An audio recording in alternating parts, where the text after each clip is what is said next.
enamored with Princess's Gift. Her writing is just, it's unbelievable. And this is what the Meet the Author series is about. It's about authors who are invested not just in the storytelling component or the storytelling art, you know, just as an isolated art, but as this broadened perspective, you know, where we talk about education and how to bridge the gap for a lot of children. We know that imagination is currency. Yes. And we have to incite our children to dream and imagine, you know, their lives, the lives of their families, the lives of their community. And right now, with so much stress and so much, you know, change happening, we still need to have these conversations about how we empower imagination, how we empower, you know, learning as continuous learning. So this all comes together in the Meet the Author series. And we're, again, super excited to talk to you, Princess. Like I said, we have so much to talk about. So I guess let's just start. Let's think. Olurounbi's Promise was not the first book. That was not your first book. That was not my first book published. I actually started writing at age 16, if you want me to go back to, you know, to you know, that far, in Saudi Arabia. And I didn't know what I was doing. I just knew that I used to have the urge to put down thoughts that were coming to my mind. And so I was in the university, and one of my literature professor, her name is Professor Jane Shilanda. She was an American in the Middle East, you know. So whenever she gave us assignments, and you know, I would submit mine. So she called me to her office. She said, "Sherifat, you know you have the writing gift." I said, I really didn't know what she was really talking about for real, because I never imagined myself as a writer. I just knew that something was happening, but whenever I wrote things, I would hide them. You know, my inner thoughts, I would hide them, you know. So she said, you know what, I'm going to make a writer out of you. And that was like the most profound statement I had ever heard, you know, from someone who is not my family member. So she said, you have the gift. So anyway, I finished 2 books while living in Saudi Arabia. 2 books. Both of them were handwritten. So imagine, back then, both of them were handwritten. And the first one was typed out with a typewriter. And I remembered my neighbor used to knock on the door, on the wall at night, because the of the typewriter would keep them awake. So they used to bang on the wall. So Stop that now. I'm telling you. Yeah, so the first one is called Prejudice No More. And so I was close to this and publishing it before I relocated to United States. So I had to withdraw it from the publisher in Nigeria, and I had to pay all the money that they had, invested in publishing it. They had done all the editing and all the publishing work. So they had spent money. So I had to refund them with that. So I took it and I brought it to the US with the hope of publishing it here where I would be. So so that's a project that I put aside because I wanted to expand it. You know, when I gave it to editors here, they said I needed to expand and explain the culture. So the way I wrote it was for someone who was familiar with the culture, with my culture. So they said, we need the information. We need to know the context. We need to know the background. So that's why I put it in the parking lot. And the second one is a much larger project. And people who knew me when I got here in the writing community, they know about that book. It's called, I had two titles. And that's something that we can talk about. Maybe we might change the title. You know, it's the first title was Tear Me Up. And the second title is Love on the Arabian Sand. You know. Okay, so I do know the Love on Arabian I do know Sand. that one. Yeah. So that's the big project that should be coming out, you know, sometime in the near future. But I've also published in Obasi. Obasi is an African American anthology of African American writers. So I have a story published there and a poem. Just one story and just one poem? Yes, in that anthology. It's an anthology of a lot of writers. So you can't put too many work by one author in there. Yeah. Yeah. So, I mean, the point in me just having you just share that is, you know, when we talk about the publishing being a lot of work, the writing is also, you know, though it may be effortless for us, it's still an experience, and it's still something that has to happen. And, you know, over time you have a catalog. It's just been fascinating. I remember when we first started talking about your bio, I'm like, wow, you've done all of this writing, and you're a social worker, you know, and we're going to talk about that in a second because that all ties in, right? But it was just so shocking that you had written so much and that your work had been recognized and revered in so many places. You weren't new to it. It wasn't like you were just, you know, like, hey, I'm going to write this story. And, you know, you weren't new to it. You were very well versed, and you had the relationships and the storytelling. It's in your soul, you know, it's in you. Thank you. So, yeah. So in this, in response to that, in Nigeria, a lot of my poems and stories were published in newspapers. It was not monetized, but it was, you know, just for the exposure. So I had many work published in newspapers, and a lot of articles were done in, you know, newsletters and, you know, in the United States and elsewhere. So global. That's what we like. So we know, and this is something that I like to pride myself on, being, you know, the developer or the founder of Imagiread. Culture is very important to me. It's always been very important to me. And so when we talk about being a Nigerian author, I want to talk about the background. I want to talk about Nigerian, your experiences with your Nigerian culture. You know, when I say princess, she's a real princess. So I want to talk about that, but I want to talk about it in a way that, you know, that you find valuable. What can you offer us about, you know, the history and the culture, and the dynasty and your family, your father, just all of it? Thank you so much. You know, when I came to the United States over 3 decades ago, I found out that so many people were using the title prince and princesses, you know, without really having the royal heritage. We all have royalty in us, you know.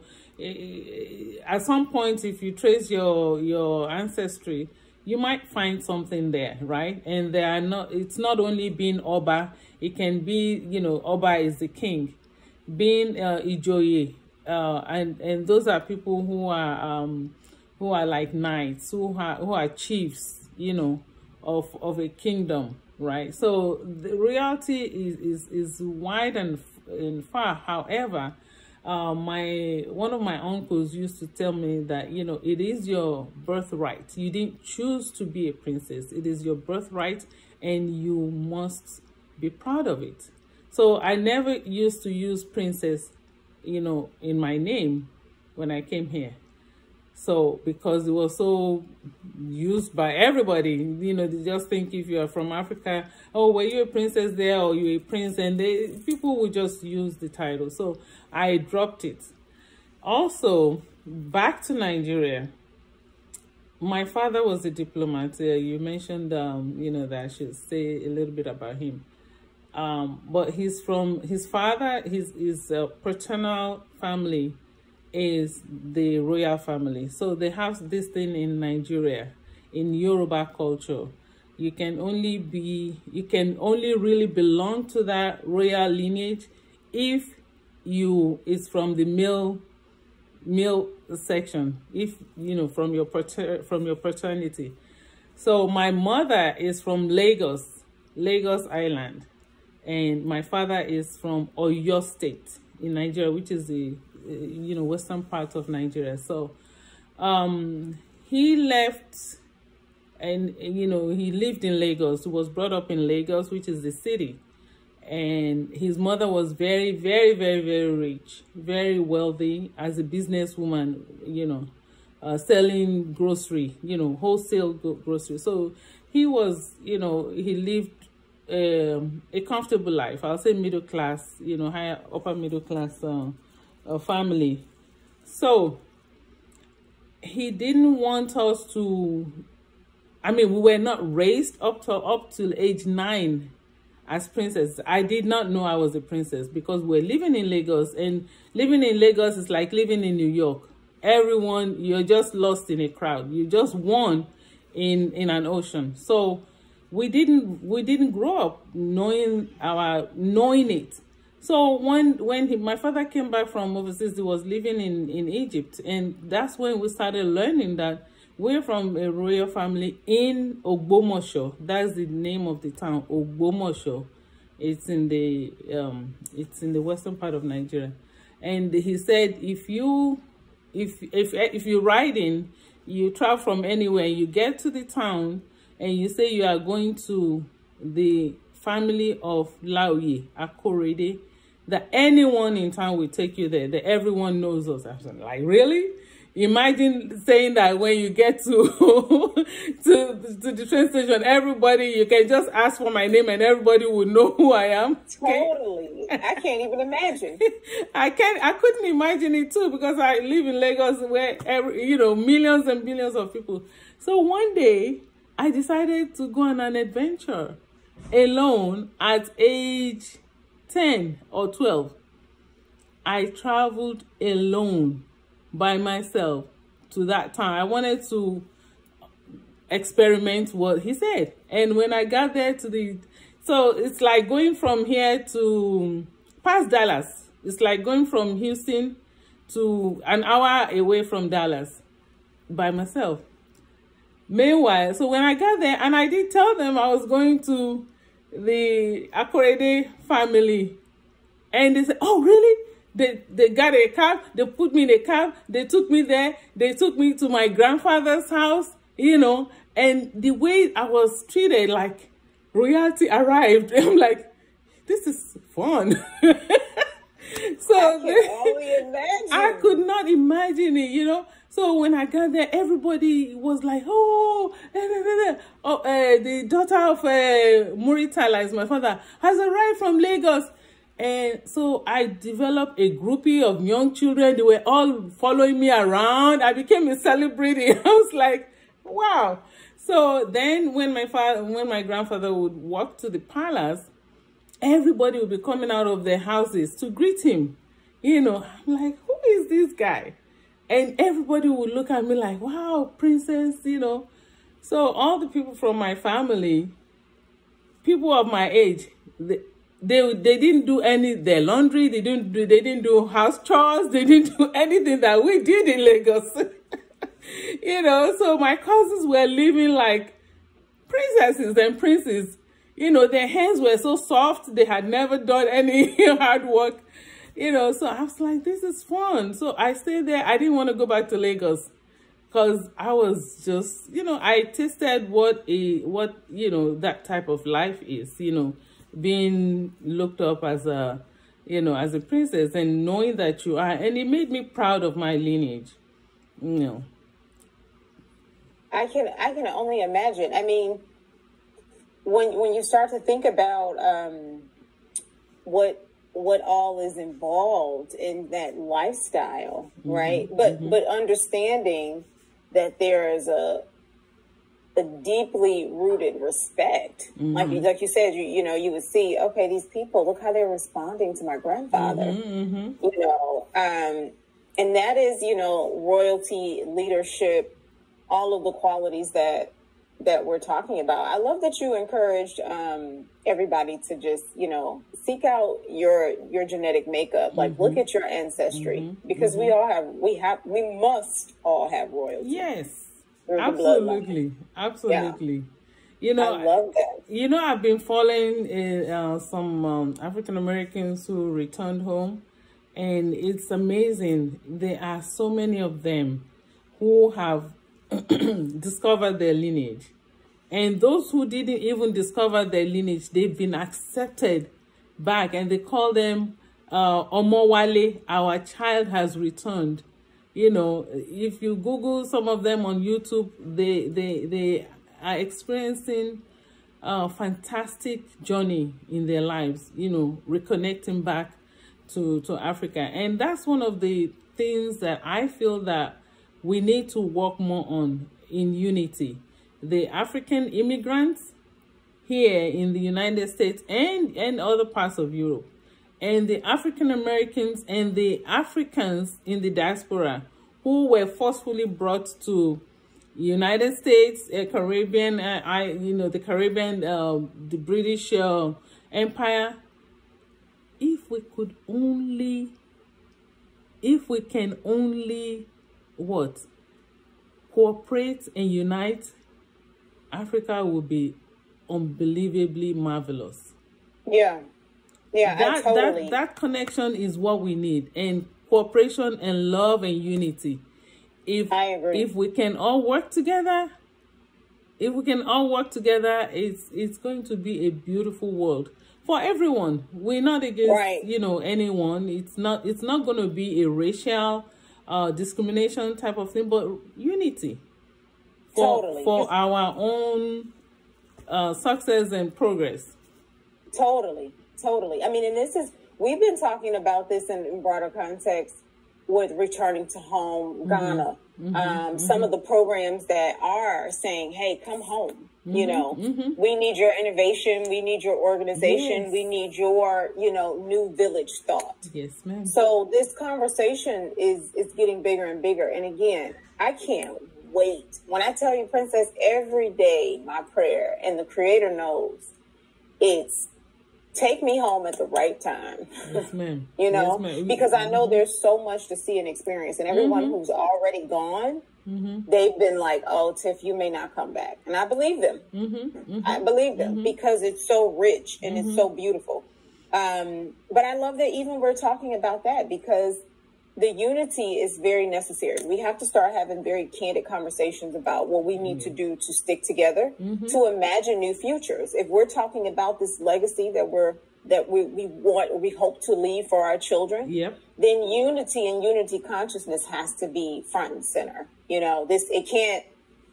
It shouldn't be about, Africans versus African Americans. Yes, we can't. What can we do with that? Nothing.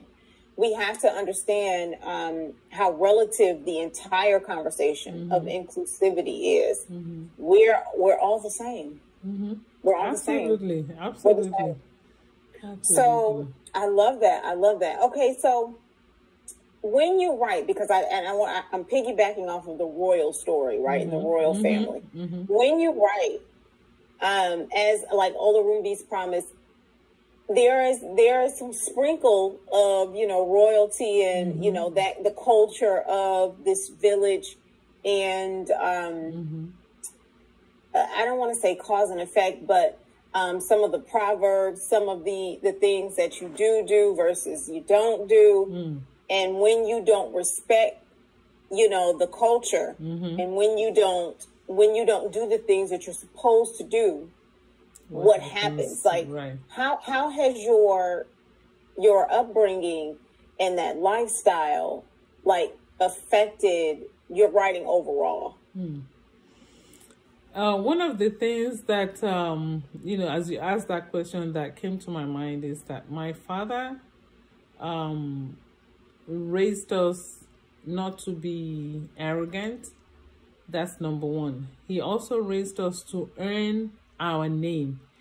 There was a time, let me tell you, my father was very high in his position also as a diplomat. And I traveled with him one time, and the way that I saw people, you know, put him on a pedestal. He was the boss, he was the this and that.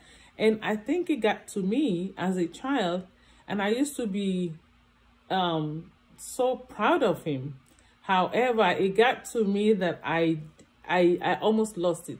So I used to talk. So in the culture, in the Yoruba culture, when you're talking to elders, you cannot say me, and just, you know, like.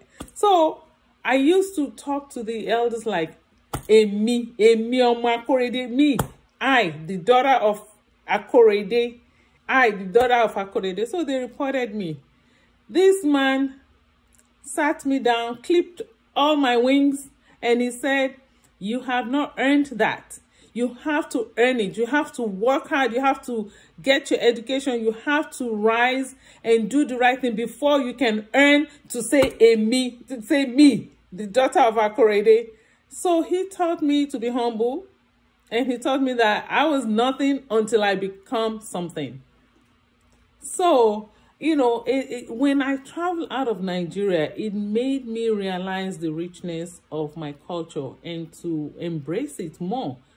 One thing that African Americans here do not realize is that Africa, well, let me limit it to Nigeria. A lot of people are extremely westernized at the detriment of our culture. You know, it is now that, you know, our culture is coming back. People are beginning to have the African pride again. Before, it used to be the British, you know, the Western, you know, that's what makes you. But now people are beginning to realize that an African culture and writing is I call it the Renaissance, because there was a time that it was there, it was popular, it was, you know, people were writing very well, and also you know, hand culture, sculptures and stuff like that were on the rise. But then, you know, so it's ups and downs. So I wanted to bring the richness of that culture, you know, how you are supposed to greet your elders, how you're supposed to talk to them, your demeanors, and you know, the culture is different from the Yoruba religion. So sometimes people mistake it, and they think that you have to follow the Yoruba indigenous religion to, you know, to be you know, like accepting of yourself. The culture belongs to everybody, no matter what your religion is. Culture is culture, whether you're Muslim, Christian, Buddhist, Jew, whatever, traditional religious practices. This is all ours. My dressing is not the Orisha dressing. It is Yoruba dressing. So we all of that so what I wanted to portray in my book is that the culture, we have to embrace it and love it and use it, and it makes us a better person. It makes us better people, you know, and the sweetness of, you know, relationships, you know, romantic relationships that many people may not be exposed to, as, you know, Nigerians, Yoruba, you know, culture. The ancient Yorubas, they had their own ways of being romantic, of being affectionate, of being loving. And, you know, what makes a romantic and successful marriage is there. And, you know, people generally, when people think of Africa, they think of polygamy. Oh, a man with so many wives. Where is love in that? You know, but there are so many love stories, you know. And so that is one thing that I wanted to portray in Olurounbi, you know. And, you know, I had a reader. It said, but I want my husband to be like Ayo. You know, they say he's so sweet, you know, and you know, he's so sweet. He's a very good character. He's a very good husband, and things like that. Yeah, there are men like that, and it is being African, you know, doing those things. Yeah. So just the overall love, I mean, and I know this, you know, about you. We are both what I like to call hopeful romantics, right? Not hopeless. Yes. Because that can actually happen. You can fall, you know, madly in love and continue that flame over time. So generally what I've witnessed and what I just heard you say, and I just want to make sure, is just the overall portrayal of love for self, you know, the earning of the self-righteousness, right? The love for family, that respect, and then, you know, that extended love to community. And I think that's what Olurounbi's promise does. It does really well. Like it sheds light on all of that. Yes, it does. I mean, and that's who you are. That really is who you are. So I love that. I love that. I want to encourage everybody. It's a beautiful book. It is what we consider a chapter book. And there are some incredible illustrations interspersed throughout. There it is. She's holding it up. When I tell you guys, I worked on, like she said, some of the pre-sale marketing. It's just a really well-written book. I mean, how many, gosh, I can't even remember. I remember when we were doing the launch, we had like hundreds of orders, like in those first like two months. Yeah. I mean, it was just like everybody. I mean, it was just like, wow, Princess, these people are waiting, you know? And I saw on your website, you have some new reviews, and it's just a wonderful book. It's a wonderful book. Where can people get it though? On the website? Yes, it's on my website, which is, you have it there. Thank you. Princess Sherifat Akorede.com is my name.com.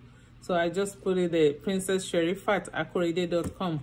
And talking about the illustrator, you know, he is, his name is Akimboye Sunkanmi.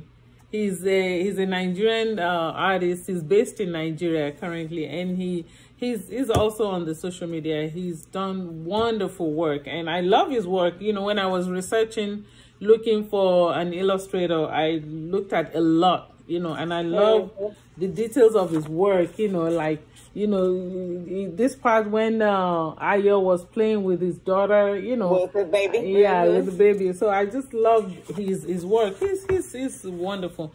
So it's also on Amazon. It's on all the ebook, you know, places. It's on Amazon, on Smashwords. It's on Barnes and Nobles. Barnes and Noble. Okay. And also it's also on Apple Books. You know. Okay, good. Right. Awesome. So it's there, and it's going to be on your site. Yes, yes, I can't wait. Like, as soon as you get that uploaded, we're going to add it to our bookshop so that people can purchase. Remember, when you purchase titles from Imagiread's bookshop, you also support independent book owners, independent bookstores. And that's a big deal now more than ever, because we're seeing the emergence of independent bookstores again. We need to support each other as independent authors. We need to support each other in that way. So if we can buy books online from bookshop, Imagiread's bookshop, you are also supporting an independent bookstore. And primarily, you have to think the way we have our bookshop set up is we are supporting Black-owned business bookstores. Yeah, because we get to pick who we like for those funds to go to. So can't wait for her to give us the green light. Okay, so you were talking about the illustrator. He did the illustrations for the other book. What is the name of the other? The one that's coming. Yes, the sequel to this. Yes. So the sequel to this is the Accidental Shiro. Yeah. How would you pronounce it? Shihiro or Shiro? Shiro. So so he's done the illustration for that, and the reason why I love the illustration is just to give people a feel, the artistic part of depicting the culture and the environment, you know. as well as the the physiques of the characters in the environment. So that one, this, you talk about this, I am so excited about the sequel, because that's when the princess is going to blow out and blossom, and so much is going to happen that will tie it all together, and this African princess. So this is just the background, to lay the background so everyone can know where she's going to come out from, so I am so excited about it, because it's just such a beautiful story. It has everything in it that, especially when we're talking about reading with our children and those in our community, when we're talking about these very spiritual laws, if you will, and these cultural perceptions, we want to give like a really good, clear, authentic picture. Just like you said, you earn the name, there are rites of passage that must take place, right? No matter who you are. Yes. It's everybody has to do the work, right? And it's just beautiful. So I'm excited to see the follow-up. I can't wait. And I know we talked about it offline, and I'm not going to pressure you, but do you have an anticipated date? The pressure is coming from everywhere. I'm telling you. Yeah, the pressure is high, even from my family, my kids, because they're very involved in editing and proofreading and all of that. So they are pressuring me everywhere. But we're working on it. I don't think it'll come out this year. If it will, by December. That's my target. By the end of this year, hopefully it'll come out. But we'll keep you posted. Stay tuned. Something I wanted to mention about the sharing the culture is the culture of storytelling. This is my passion, to tell my story, for you to tell your story, for her to tell her story, for him to tell his story, right? So in the African setting, usually there's a way that storytelling takes place, and I depicted that in this book, in the first one. And so what I'm planning to do, and the setting of that was in the city. So the next one is going to be, the setting is going to be in the rural area, under the moonlight, under the tree, guava tree, orange tree, whatever tree that is in the compound.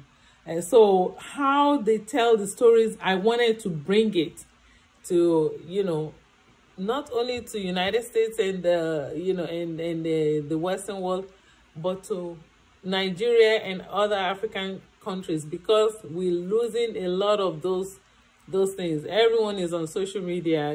Social media is good, but we also have to keep our culture, retain them and utilize them, and because they enrich our lives.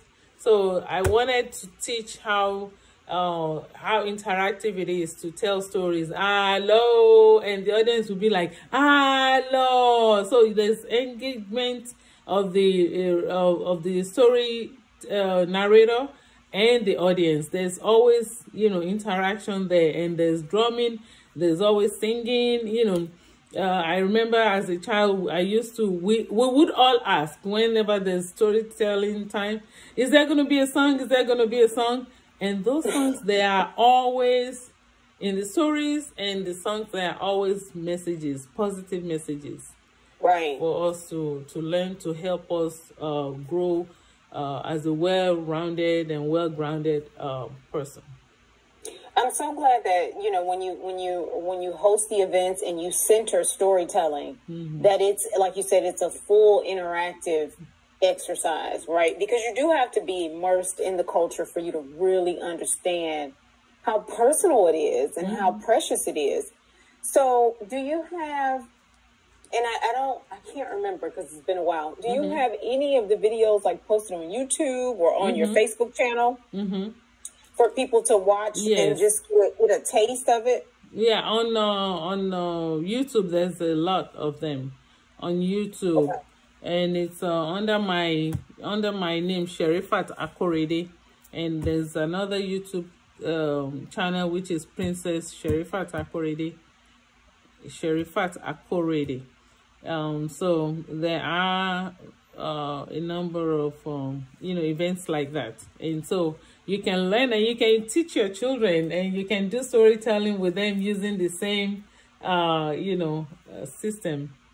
Awesome. Method. Okay, so I'm hoping Kalila got that, so we can get that out for sharing. Okay. Definitely want everybody. I mean, storytelling is, to me, is always, I like to look at it as our birthright.